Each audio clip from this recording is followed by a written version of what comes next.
person or group of persons he hired from the 3rd hour to the 6th hour to this particular hour, every time he went to hire people, the work was not finished. He will go again and hire people. The work was not finished until he hired those at the 11th hour. People of God, their presence finished the work. I always will say it, but let me repeat it. Don't do your work in a way that another will be needed. I want you to know, as the year is ending, I want you to carry the garment of a finisher. Look at all the proposals you should have written. Have you finished them? Get to work and finish. Look at all the calls you're supposed to make. Have you finished them? Get to them. Finish. Look at all the things you're supposed to do. What have you done with them? Have you finished them? Go ahead and finish. Look at all the meetings you fixed. I'm going to do this. I'm going to do this. What have you done with them? Go ahead and finish them. You are here blaming God for what he has not done. What you are supposed to do, have you done it? Pastor, this thing you are saying now is touching me, it's touching me, it's touching me. And in fact, as soon as this service finishes, I will do all of these things. I will do. Only God knows I will not sleep till 4 a.m. But as you are living here,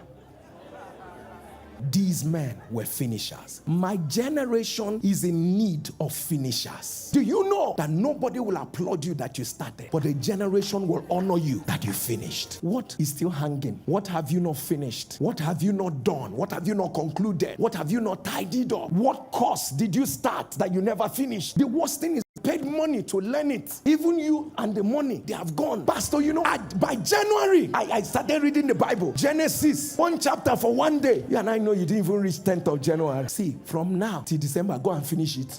Go back and read order. You must finish the Bible. Nobody asked you. You were the one that chose to say, you will finish the Bible in 2024. And right now, you are telling me, Pastor, I stopped in chapter 11. Go and start from that chapter 11 and make sure you finish to Revelation. Did you hear what I just said? There's a way you wanted to pattern your life. What has happened is not late. Go back and pattern it. There's a way you wanted to live your life. There are friends you wanted to stay away from. There are things that you had in mind. Within so and so time, I will learn this. Within so and so time, I would devote 30 minutes every day to make this thing happen. All of that, you scattered it. But listen, there will not be a glorious finish until you learn how to finish the things you can finish by yourself. Then the Lord can finish the things you cannot finish for you. So sit back and ask the Lord. In fact, you don't even need to think about, even as I'm talking right now, some of those things are playing in your head.